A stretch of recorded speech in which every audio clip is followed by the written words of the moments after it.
ಕ್ರಿಸ್ತನಲ್ಲಿ ಪ್ರಿಯ ಸ್ನೇಹಿತರೆ, ನಿಮ್ಮೆಲ್ಲರಿಗೂ ಕರ್ತನಾದ ಯೇಸುವಿನ ನಾಮದಲ್ಲಿ ಸ್ವಾಗತ ಮಾಡುತ್ತೇವೆ.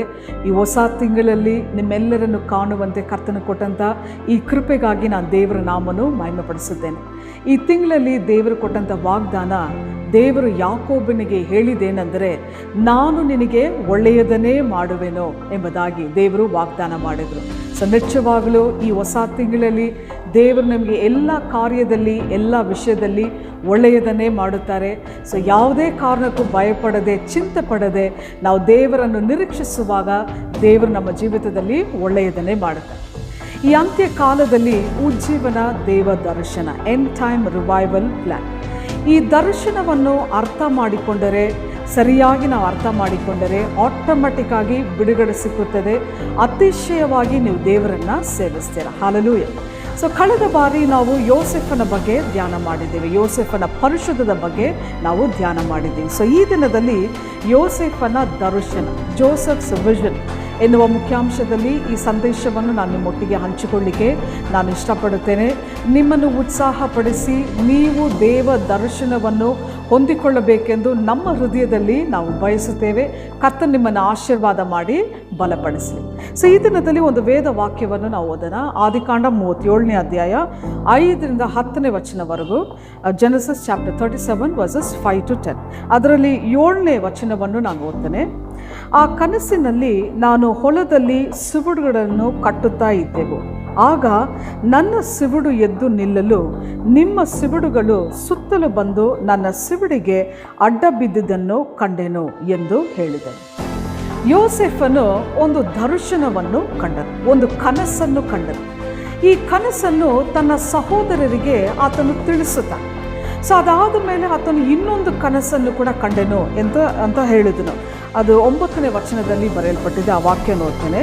ಅವನು ಅವರಿಗೆ, ಇನ್ನೊಂದು ಕನಸು ಕಂಡಿದ್ದೇನೆ, ಅದರಲ್ಲಿ ಸೂರ್ಯಚಂದ್ರರು 11 ನಕ್ಷತ್ರಗಳು ನನಗೆ ಅಡ್ಡ ಬಿದ್ದವು ಎಂದು ಹೇಳಿದನು.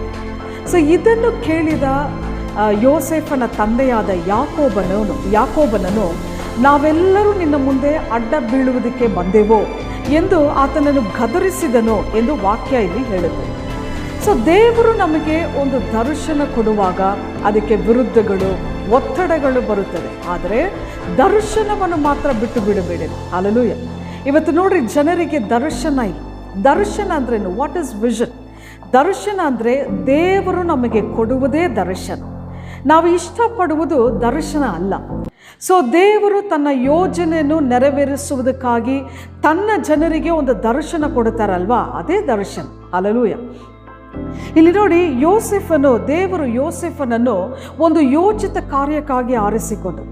ಆ ಯೋಚಿತ ಕಾರ್ಯವನ್ನು ದೇವರು ಯೋಸೇಫನಿಗೆ ಪ್ರಕಟಿಸಿದರು. ಆ ಯೋಚಿತ ಕಾರ್ಯವನ್ನು ಯೋಸೇಫನು ಅರಿಕೆ ಮಾಡಿದರು. ಹಲ್ಲೆಲೂಯಾ. ಇವತ್ತು ನಮ್ಮ ಜೀವಿತದಲ್ಲಿ ದರ್ಶನ ಉಂಟು. ನಾವು ಏನೇ ಮಾಡಿದ್ರೂ ಸರಿ, ನಮ್ಮ ಜೀವಿತದಲ್ಲಿ ದೇವರು ಕೊಟ್ಟಿರುವ ದರ್ಶನವನ್ನು ನಾವು ಅರಿತುಕೊಳ್ಳಬೇಕು. ಆವಾಗಲೇ ನಾವು ದೇವರ ನಾಮವನ್ನು ಮಹಿಮೆಪಡಿಸಲು ಸಾಧ್ಯ. ಹಲ್ಲೆಲೂಯಾ. ದರ್ಶನವನ್ನು ಹೊಂದಿದರೆ ನಮ್ಮ ಜೀವಿತದಲ್ಲಿ ಉಜ್ಜೀವನ ಉಂಟಾಗುತ್ತದೆ. ಕರ್ತನು ನಮ್ಮನ್ನು ಎಬ್ಬಿಸಿ, ನಮ್ಮನ್ನು ಬಲಪಡಿಸಿ, ನಮ್ಮನ್ನು ನಡೆಸುವವರಾಗಿದ್ದಾರೆ. ಹಲ್ಲೆಲೂಯಾ. ದರ್ಶನ ಕೊಡಬೇಕೆಂದೇ ದೇವರು ಬಯಸುತ್ತಾ ಇದ್ದಾರೆ. ಆ ದರ್ಶನವನ್ನು ನಾವು ಬಯಸಿದರೆ ನಿಜವಾಗಲೂ ದೇವರು ನಮಗೆ ಆಶೀರ್ವಾದವನ್ನು ತಂದು, ಬಲವನ್ನು ತಂದು ನಮ್ಮನ್ನು ದಾರಿ ನಡೆಸ್ತಾನೆ. ಹಲ್ಲೆಲೂಯಾ. ಇಲ್ಲಿ ನೋಡಿ, ಯೋಸೇಫನಿಗೆ ಒಂದು ದರ್ಶನ ಇದ್ದಿತ್ತು. ಅದಕ್ಕೇನೆ ಯೋಸೇಫನ ಜೀವಿತದಲ್ಲಿ ದೇವರು ಒಂದು ಕಾರ್ಯ ನಿರ್ವಹಿಸಿ, ಒಂದು ಉನ್ನತವಾದ ಕಾರ್ಯ ಮಾಡುವಂತೆ ದೇವರು ಯೋಸೇಫನನ್ನು ಉನ್ನತಪಡಿಸಿದ್ರು. ಹಲ್ಲೆಲೂಯಾ. ಉಜ್ಜೀವನ ಅನ್ನೋದು ಒಂದು ದರ್ಶನ. Revival is a vision. Hallelujah. ಸಾಮಾನ್ಯವಾಗಿ ಈ ಲೋಕದಲ್ಲಿ ಜನರು 3 ವಿಧವಾದ ದರ್ಶನಗಳನ್ನ ಹಿಂಬಾಲಿಸ್ತಾರೆ. 3 types ಆಫ್ ವಿಷನ್. ಅದರಲ್ಲಿ ಮೊದಲನೇದಾಗಿ ಮಣ್ಣಿನ ದರ್ಶನ, ದ ವಿಷನ್ ಆಫ್ ಅರ್ತ್ ಅಂತ ಹೇಳ್ತೀವಿ. ಆಮೇಲೆ 2ನೇದಾಗಿ ಮನುಷ್ಯನ ದರ್ಶನ, ಮ್ಯಾನ್ಸ್ ವಿಷನ್. ಆಮೇಲೆ 3ನೇದಾಗಿ ಪರಲೋಕದ ದರ್ಶನ, ದ ವಿಷನ್ ಆಫ್ ಹೆವೆನ್ ಅಂತ ಹೇಳ್ತಾರೆ. ಮೊದಲನೇದಾಗಿ ಅದರಲ್ಲಿ ಮೊದಲನೇದು ಮಣ್ಣಿನ ದರ್ಶನ.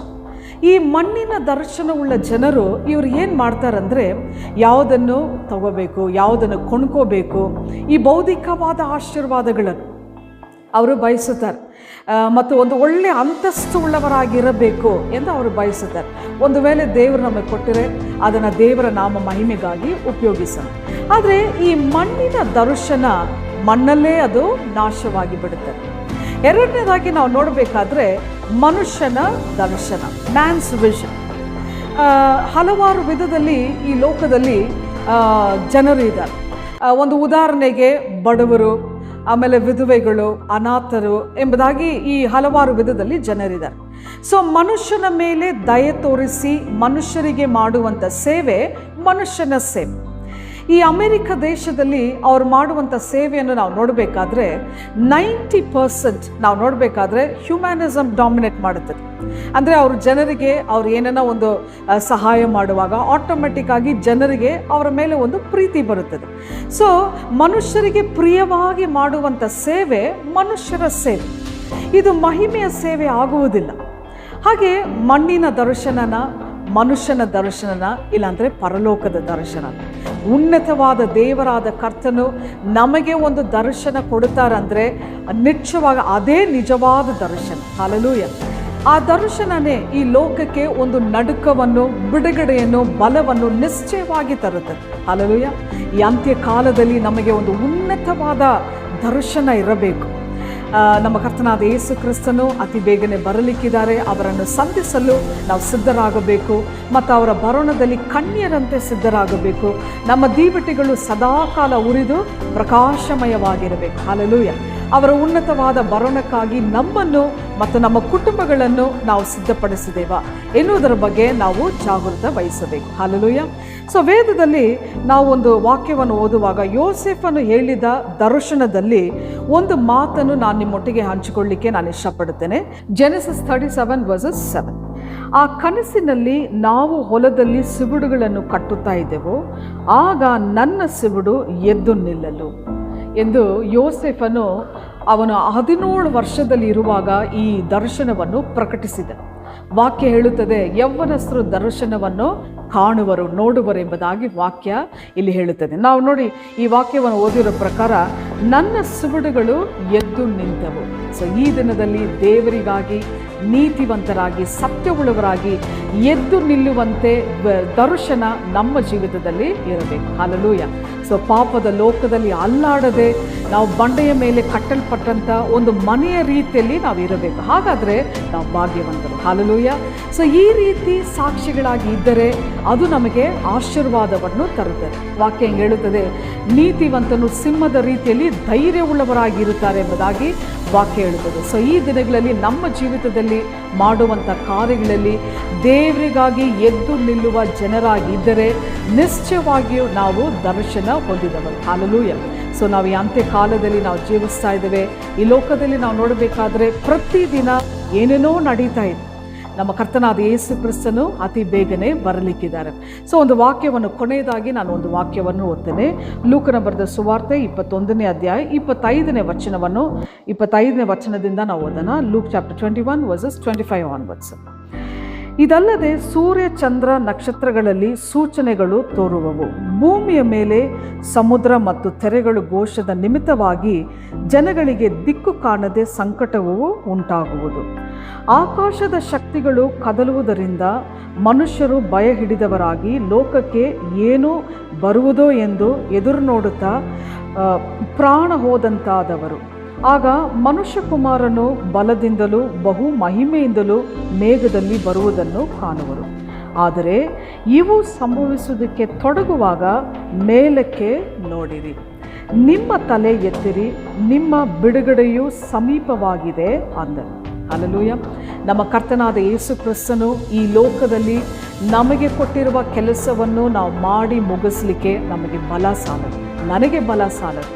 ಸೊ ನಾವು ಈ ಅಂತ್ಯ ಕಾಲದಲ್ಲಿ ಈ ಉಜ್ಜೀವನ ಯೋಜನೆಯಲ್ಲಿ ನಾವು ಕಲಿತುಕೊಂಡಂಥ ಪಾಠದಂತೆ ಆತ್ಮನಾದವರು ನಮ್ಮನ್ನು ಉಜ್ಜೀವಿಸುತ್ತಾರೆ, ನೆರವಾಗಿ ನಿಲ್ಲುವಂತೆ ಮಾಡುತ್ತಾರೆ ಮತ್ತು ಅವರ ಚಿತ್ತವನ್ನು ಮಾಡಲು ಆತ್ಮನಾದವರು ನಮ್ಮನ್ನು ಬಲಪಡಿಸುತ್ತಾರೆ.